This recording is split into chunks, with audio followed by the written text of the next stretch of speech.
चलिए आज इस दूसरे टेस्ट के इस पेपर को सॉल्व करेंगे, जो कि क्लास 10 का सेकंड टेस्ट मैथ का है। ही सेकंड टेस्ट हुआ है ना, उसी का है ये पेपर है मैथ के। और ये पहला एक्सरसाइज का है। जो पहला टेस्ट हुआ था वो त्रिकोणमिति का हुआ था और ये वाला पहले एक्सरसाइज का है। तो इसमें ऑब्जेक्टिव का हम सॉल्व कराएंगे, जिसमें से पहला क्वेश्चन है कि दो लगातार संख्याओं का मौसा यानी HCF क्या होगा। दो लगातार कोई भी संख्या ले सकते हैं। जैसे क्वेश्चन पहला हम यहाँ पे करवा दे रहे हैं कि 1 और 2 दो लगातार संख्या हो गया। इन दोनों का मौसा क्या होगा। मौसा मतलब इसका जो दोनों में गुणा हो तो 1 से ही कट जाएगा। ये वाला 1 से भी कटेगा और 2 से भी कटेगा, लेकिन इसमें 2 नहीं है, दोनों में कॉमन मिल रहा है सिर्फ 1। तो इसका आंसर क्या हो जाएगा 1। यानी कि दो लगातार संख्या का मौसा क्या होता है 1। आप कोई भी संख्या लेकर देख सकते हैं। जैसे हम कि 5 और 6 लेते हैं, लगातार लेना है तो लगातार ही लेंगे। 5 को तोड़ेंगे तो 1 गुणे 5 में टूटेगा। 6 को तोड़ेंगे तो 1 गुणे 2 गुणे 3, तो 3 दूना के 6। लेकिन इसमें सिर्फ 1 और इसमें 1 है, जो कि दोनों में मिल रहा है। तो जो मिलता है वही मौसा होता है यानी HCF। तो इसका आंसर क्या हो जाएगा 1, हमेशा 1 ही होगा। उसके बाद दूसरा क्वेश्चन बोला है यहाँ पे, क्वेश्चन 2 देखिएगा। इसमें बोला है कि निम्न में कौन अपरिमेय है। निम्न में कौन अपरिमेय है। परिमेय और अपरिमेय हम बता दिए हैं।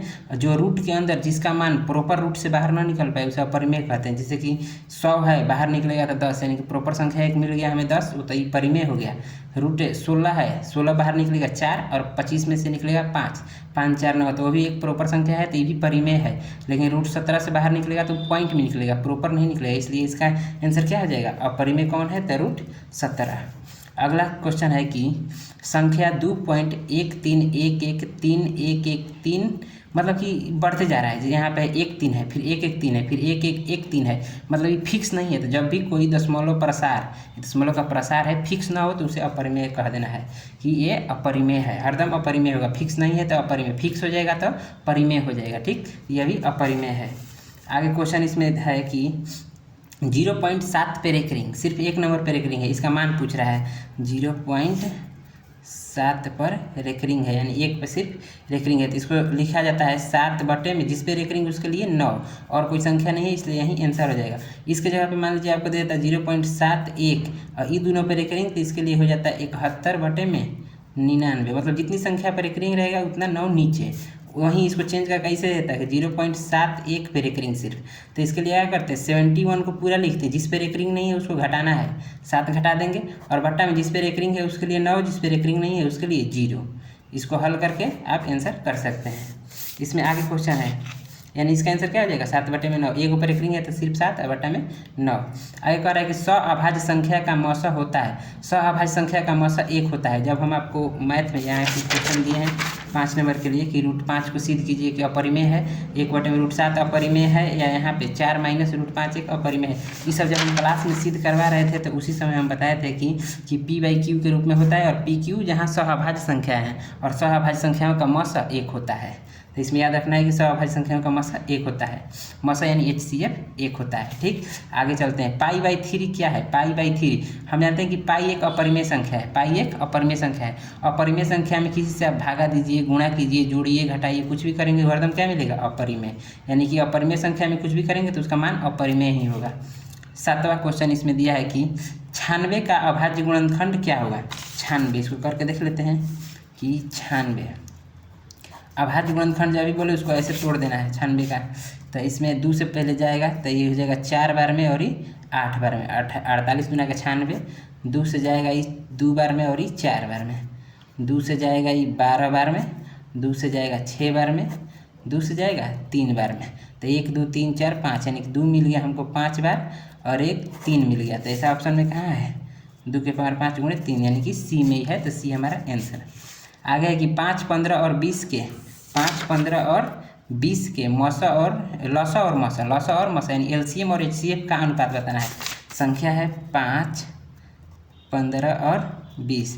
पहले इसका यहाँ से 5 15 20 का LCM देख लेते हैं क्या हुआ था। 5 से 1 बार में, 5 से 3 बार में, 5 से 4 बार में, तो 5 3 15 चौके 60, यानी कि LCM हमको मिल गया 60। अभी नहीं जाएगा तो डायरेक्ट LCM निकाल दिए हैं, समझ लीजिएगा थोड़ा। 60 हो गया LCM। HCF निकालने के लिए ऐसे किया जाता है 1 गुणे 5, इसका हो जाएगा 1 गुणे 3 गुणे 5, 5 3 15 आ गया, और इसका लिख देंगे 1 गुणे 2 गुणे 2 से जाएगा तो 10 हो गया, यानी 2 से 5 बार में, 5 गुना 10 गुना के 20 ऐसे हो गया। तीनों में क्या मिल रहा है, तीनों में सिर्फ 1 मिल रहा है, तीनों में सिर्फ 1 मिल रहा है। और 5 भी मिल रहा है, 1 मिल रहा है और 5 भी है। अभी देखिएगा 1 भी मिल रहा है और 5 भी मिल रहा है, तो इसका HCF क्या हो जाएगा, HCF हो जाएगा 1 × 5 बराबर का 5। कह रहा है LCM और HCF, LCM यहाँ से नहीं दिख रहा होगा, तो HCF हो गया 1 × 5 हो गया, तो यहाँ पे 1 मिला और इसमें 5 मिला तो 5 हो गया। अब पूछ रहा है LCM अनुपात HCF, तो LCM हमारा हो गया कहाँ 60 और HCF आया 5, तो ये दोनों कट जाएगा 5 से 12 में और ये 1 बार में, तो इसका आंसर हो जाएगा 12:1। तो क्वेश्चन नंबर 8 में 12:1 यानी कि डी ऑप्शन इसमें आंसर हो जाएगा। उसके बाद यहाँ पे है 9वां क्वेश्चन। 9वां क्वेश्चन में कह रहा है 6/15 का दशमलव प्रसार बताएं कि मतलब दशमलव प्रसार क्या होगा। इधर क्वेश्चन कट गया था, ठीक, दशमलव प्रसार क्या होगा, तो मतलब कि क्वेश्चन नंबर 9 कह रहा है इसका दशमलव प्रसार बताना है 6/15 का, 6/15 का। तो इसको हम लिखेंगे 6/15 को लिख सकते हैं 3 × 5, 3 से ही कटेगा 2 बार में, 3 से 2 बार में, यानी हमको संख्या है 2/5। और हम आपको क्लास में बताए थे कि अगर बट्टा में नीचे या तो 2 मिल जाए, नहीं तो 5 मिल जाए, या तो दोनों मिल जाए, तो यहाँ पे 5 देखो मिल गया तो हमेशा शांत होता है। अगर नीचे 5 मिल जाए तो ठीक कह देना है कि शांत होगा, 5 ना मिले 2 मिले तो भी कह देना है कि शांत होगा, दोनों साथ में मिल जाए तो भी शांत होगा, तो यहाँ पे आंसर क्या हो जाएगा, शांत होगा। अगला है कि सबसे छोटी भाज्य, सबसे छोटी अभाज्य, सबसे छोटी अभाज्य और सबसे छोटी भाज्य संख्या का गुणनफल होगा, मतलब है या होगा कुछ भी। सबसे छोटी अभाज्य संख्या, सबसे छोटी अभाज्य संख्या क्या होती है, सबसे छोटी अभाज्य संख्या 2 होती है और सबसे छोटी भाज्य संख्या 4 होती है, इनका गुणा बताना है 8 होगा। आंसर यहाँ पे आंसर कहाँ है, C 8। सबसे छोटी अभाज्य संख्या उसे कहते हैं जो स्वयं और एक के अलावा किसी से न कटे और वो 1 से बड़ी हो, 1 से बड़ी हो, तो 2 है जो कि 1 से कटेगा और स्वयं से कटेगा, यानी सबसे छोटा में यही मिलता है। एक सबसे छोटी अभाज्य संख्या नहीं है, उसको याद रखना है हरदम। और भाज्य कहता है कि वैसा संख्या जो 3 आदमी से कट जाए, जैसे 1 से भी कटे, स्वयं से भी कटे और एक अन्य आदमी से कट जाए, एक अन्य संख्या से कट जाए, तो उसे क्या कहते हैं, भाज्य कहते हैं। तो 4 है, 2 नहीं है, क्योंकि 2 तो 1 से कटेगा और 1 से कटेगा और ये 2 से कटेगा, तीसरा का आदमी से ही नहीं कट सकता, इसलिए 2 भाज्य छोटी भाज्य संख्या नहीं होगी। 4 हो जाएगा, 1 से भी कटेगा, 2 से भी कटेगा और 4 से भी कटेगा, तो 4, तो 4 बना के 8 आंसर है। आगे कह रहा है यहाँ पे वीडियो कट हो गया था, कहाँ थे, 11 क्वेश्चन था कि 3.71 कैसी संख्या है, 3.71 कैसी संख्या है। तो 3.71 इसको हम लिख सकते हैं 371 बटा -3, जिस पे रेकरिंग नहीं होता है उसको घटा दिया जाता है 3, और इसके नीचे जितना पे रेकरिंग है उसके लिए उतना 9 नीचे, यानी 99। तो एक बट्टा में हो गया, बट्टा में क्या होता है, परिमेय संख्या को बट्टा में लिख सकते हैं, तो आंसर क्या हो जाएगा, परिमेय संख्या। क्वेश्चन नंबर 12 है, क्वेश्चन 12 यहाँ पे है कि निम्न में कौन अपरिमेय है, अपरिमेय संख्या जिसे बट्टा के रूप में न लिखा जा सके, यानी P/Q के रूप में न लिखा जा सके। तो ये 36/64 है रूट के अंदर, तो ये हो जाएगा 6/8, 6/8 हो जाएगा, निकलेगा रूट से बाहर, तक ये हो जाएगा 1/9, 81 का 9 होता है, और ये हो जाएगा -9/7, तो सब है परिमेय। अपरिमेय कौन नहीं है, तो इसमें सब परिमेय है, इसलिए आंसर नॉट हो जाएगा, आंसर नॉट। 13 नंबर क्वेश्चन कह रहा है कि 6x का पावर 4y तथा 12xy का मौसा क्या होगा। मौसा उसे कहते हैं जो दोनों में मिले, यानी कॉमन होना चाहिए। तो 6 इसमें भी है और इसमें 12 में भी 6 है, तो ये को 6 ले लेंगे बाहर, 6 यहाँ से देखिए, यहाँ से 6x है, 6 खाली नंबर देखेंगे, नंबर में क्या है, तो इसमें भी 6 है, इसमें भी 6 है, तो 6 मिल गया। ये x 4 को है, क्या x एगो है, तो एगो दोनों में एक वो है, तो जो कॉमन है वही निकालेंगे, तो एगो बाहरी हो गया। y एगो तो y बाहरी हो जाएगा, यानी कि 6xy इसका क्या हो जाएगा, मौसा, ऑप्शन नंबर डी 6xy। उसके बाद कह रहा है कि √2 क्या है, √2 है, तक √2 एक अपरिमेय संख्या है, बुक में भी दिया है कि सीधे कीजिए √2 एक अपरिमेय संख्या है, सीधे कर देना है अपरिमेय। दो संख्याओं का मौसा 25 है, मौसा कितना दिया है, मौसा 25 दिया है, और लसा दिया है 50, लसा दिया है 50। पूछ रहा है संख्याओं का गुणनफल क्या होगा, तो दो संख्याओं का गुणनफल बराबर लसा गुणे मौसा होता है, यानी संख्या में 2 गुणा कर दीजिए या उनके लसा और मौसा, यानी कि HCF और LCM में गुणा कर दीजिए, सेम आंसर आता है। तब 25 का 5 में गुणा करना है, तो इसका आंसर क्या आ जाएगा, 5 × 25 का 5 हासिल 2, 5 × 10 2 12, और 0 है तो 0, यानी 1250 है बी ऑप्शन में। इसमें अगला क्वेश्चन कह रहा है कि परिमेय और अपरिमेय संख्या का गुणनफल होता है। हम यहाँ पर भी क्या बनाए कि अपरिमेय संख्या में भागा दीजिए, जोड़ दीजिए, घटा दीजिए, कुछ भी कर दीजिए, वो हमेशा अपरिमेय ही होगा। तो परिमेय और अपरिमेय संख्या का गुणनफल अपरिमेय संख्या ही होगा, यानी कि बी।